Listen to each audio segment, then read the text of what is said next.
Hello, 6b, continuing with Rashi's from Parshat Behealotcha, Perek Tet, chapter 9, which follow class worksheet 10. The topic is Pesach Sheni, the second Pesach by the Jews in the desert. The makeup Pesach is a better way to say it. Anyways, the story goes as follows. There were Jews who were supposed to celebrate Pesach, and they couldn't because they were tamei, they were impure. So they asked Hashem, please Hashem, can we please have a second Pesach? And Hashem listened to them. But before we get to those Rashis, there's one Rashi that starts off right off the bat and says the following. Rashi Perek Tet Pasuk Aleph. B'chodesh Harishon, this story occurred in the first month, which we know is Nisan. The first month of the Hebrew calendar, according to the Torah, is the Nisan. Parsha Sheberosa Sefer, the story, the Parsha, the section in the beginning of Sefer Bamidbar. Remember in the beginning of the year, the counting of the Jews? That story, Lo Nemrat Iyar, was not said till the second month of the Jewish year. Iyar, the counting of all the Jews in the beginning of the year that we learned about, that happened in the second month. Lamadata, this teaches you, Ein She'ein Seder, there's no order of Mukdam earlier, Umeuchar and later, but Torah. The Torah sometimes chooses not to go in order. Perek Aleph, what we learned this year, was in the second month of the Jewish calendar, Iyar. And now we're learning something that happened in the first month, even though it's 9 chapters later.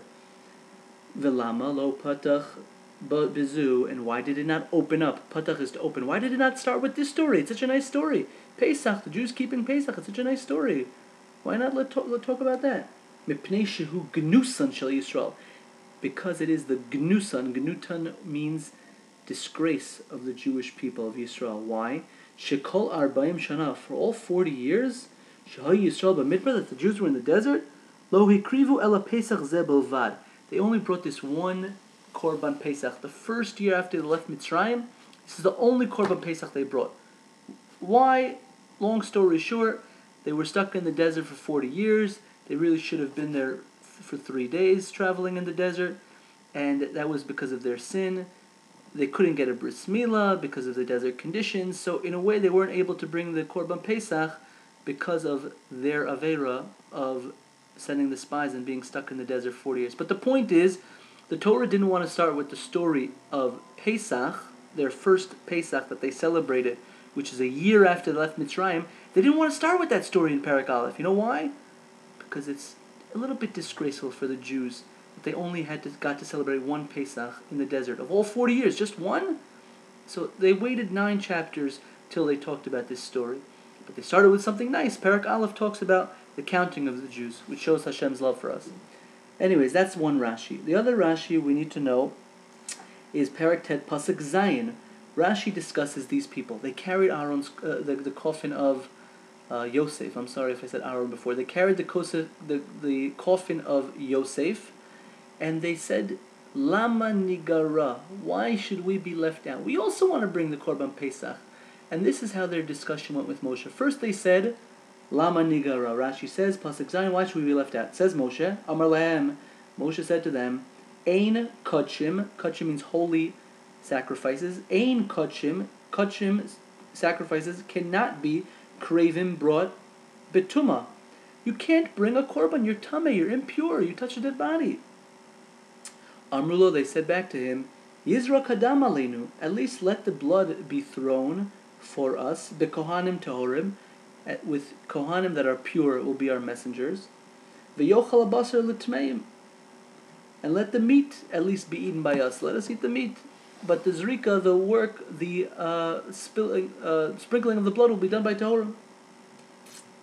Some people have the word tehorim, but regardless, let other messengers eat and sprinkle the blood for us. Rashi continues, Amar lahem, Moshe said back, Imdu, stand here, ve'eshme'ah, and I will listen and I will hear from Hashem what to do. Ketalmid hamuftach lishmoa mepi rabo, like a student who is definite, who he has bitachon, means he has trust that he will hear from his Rabbi the answer. That's the way Moshe was. He could talk to Hashem at any moment. He knew that he could go and speak to Hashem. That was the connection Moshe had with Hashem. Rashi continues, Ashrei Yilud Isha, praiseworthy is this child of a woman, Shekach Muftach, that he had such trust. Shekol zman shaya rotza, anytime he wanted, haya medaber mashchina, he would speak to Hashem. Okay. Now, Rashi moves on to another point here. The same Rashi, continuing Pasuk Zayin, and says, why is this story taught through these people, that this concept of Pesach Sheni, of a re-make-up Pesach, why is it taught? Usually, all laws of the Torah are taught through Moshe.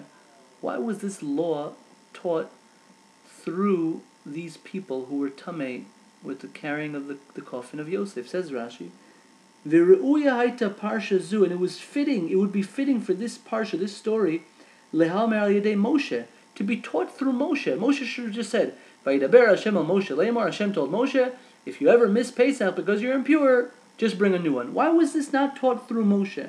Kishar kol Torah, like the rest of the Torah, every law is taught from Hashem straight to Moshe, and then Moshe tells us. Ela shezachu elu, these people got the merit of having this new law being taught through them. They were the reason why it was taught. Why? Sheta'amer al yadeim, that it should be said through their hands. Why? And this is a famous phrase I would like you to know. Shemegalgelin schus al yedei zakai. We roll a merit onto someone who deserves the merit. Which, as we described, Hashem always, if somebody does something good, good things happen to that person. If somebody does something bad, then it will catch up with that person. If not soon, then later in his life. But megalgelin literally means we roll zechus, a merit, al yedei zakai, onto somebody who's deserving of that merit. So these people, they did a tremendous mitzvah. They carried the coffin of Yosef HaTzadik, which was not easy.